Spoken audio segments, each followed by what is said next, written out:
Hi there, it's David Young, the Resourceful Coach, and what we're going to talk a little bit about today is what I call your winter golf hacks, and we're going to focus on your putting. And we're going to show you how, especially in the UK, and you get conditions like this, you can see it's a pretty damp, sort of misty day, not a great day, not particularly warm. I'm going to show you what happens when it gets wet, how that can affect the line that you're going to choose on your putts.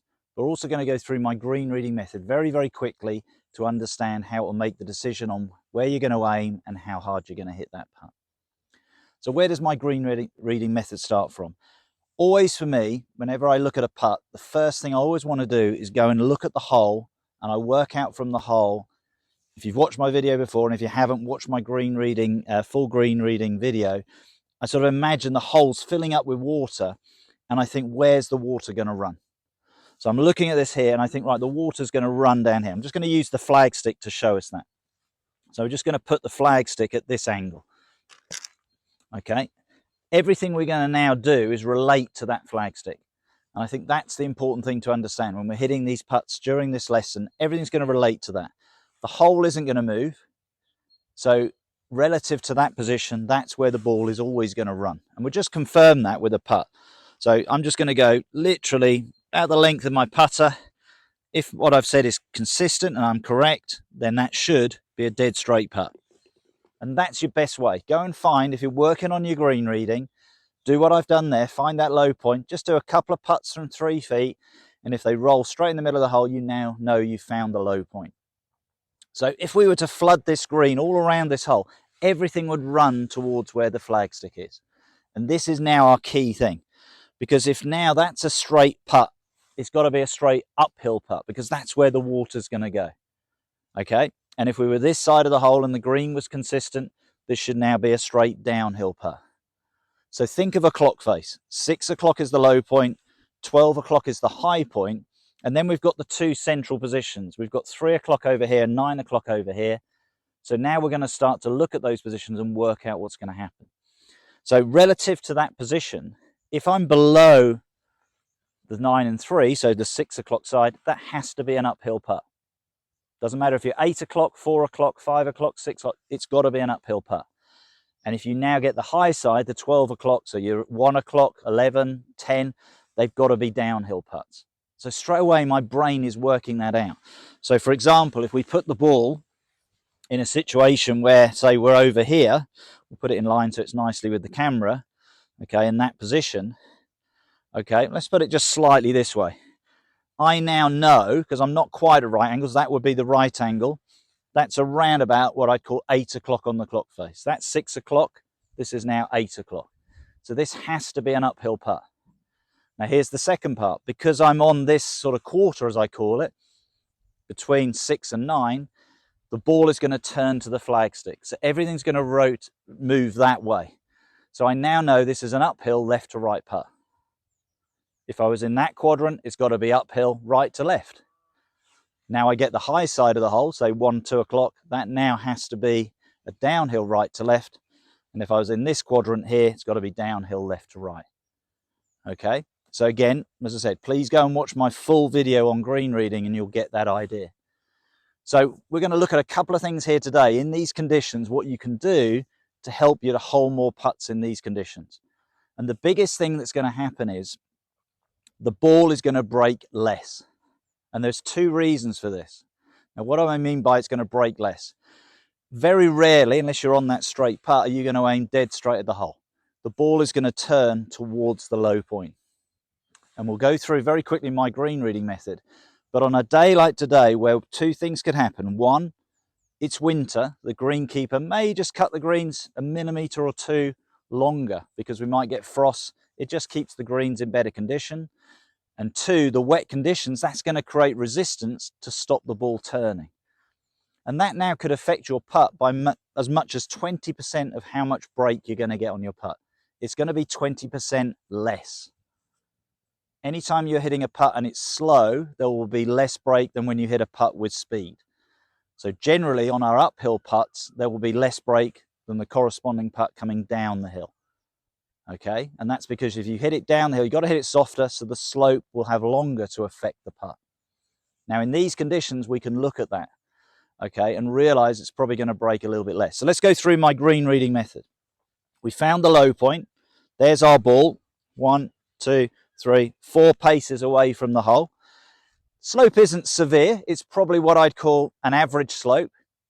So if you've watched my video before, how does my green reading method work? Well, roughly for every pace, I times it by what I think the severity of the slope. And this is an average slope, which is a 2% slope. So this is going to break 2 times 4, 8 inches if I was at the maximum break. And the maximum break would be here. Okay, that would be at right angles, so what we'd call the 9 o'clock position. I'm now at around about 8 o'clock.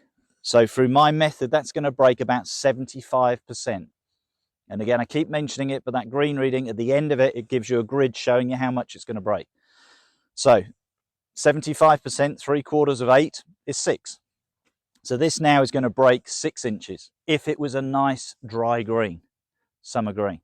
And we want that ball to go into the middle of the hole. So a golf hole is approximately 4 inches across. So if I'm looking to go into the middle of the hole, I now need to aim 6 inches from there would be 4 inches outside the hole. But we're going to allow about, let's go a little bit less than that. So let's go 20% less because it's really damp today, really quite nasty, the weather. Okay, so I'm going to take a ball, and if I knock 20% off 6, that's just over an inch. So we'll say an inch just to make it easier. So rather than aim 6 inches from the middle, I'm going to aim 5 inches, which is about 3 inches outside the hole. Okay, now that's the goal. That's now my aim point. That's now where I'm going to aim relative to that. And if I've read it correctly, that's what it's going to do. It should break towards the flag stick, which is our low point. So you can see hopefully from that camera angle, if I get it right and I've read it correctly, it should do exactly that. So I know it's uphill, so hit it a little bit firmer. And again, it's damp conditions, so that's why we've allowed less break. There we go. Oh, well, okay, so let's look at, if you probably watched that closely, and I haven't looked at the video yet, but it probably started a little bit inside that ball, and you could see from the pace. I mean, I've hit that a little bit too hard, got a little bit fortunate, hit the back of the hole, jumped up and went in.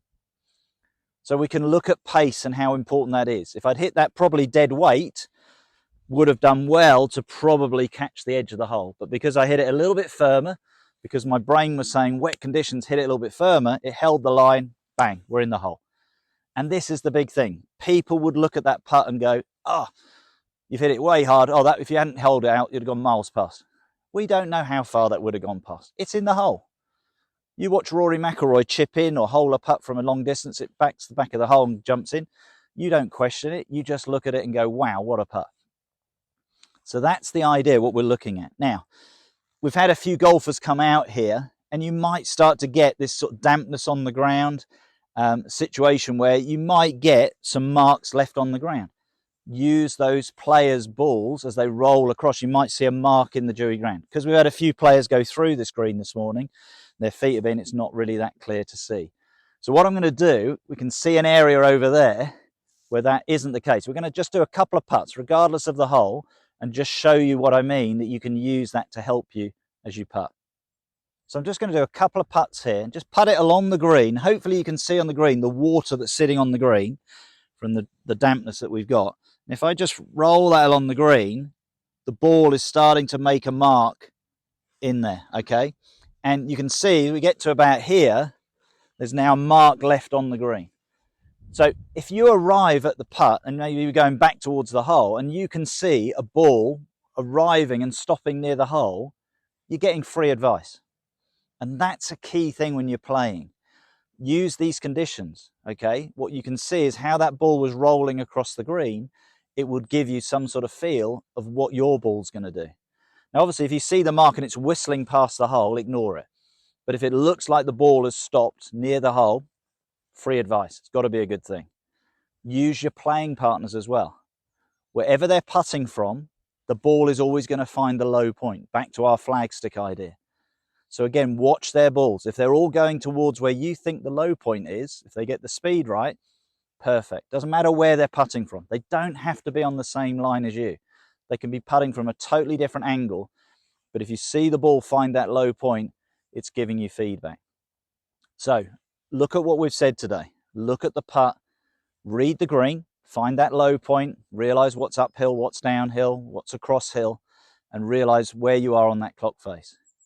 Okay, that's really important because it gives you the understanding of what you're doing to get the desired result that you want. I hope you've enjoyed today's video. It's sort of giving you a little bit of an idea how to allow less break when you're putting in the winter rather than what you'd normally do. And that's because of the conditions. There's nothing you're doing wrong. It's just how the conditions are. If you've enjoyed the video, please subscribe, and I look forward to seeing you soon.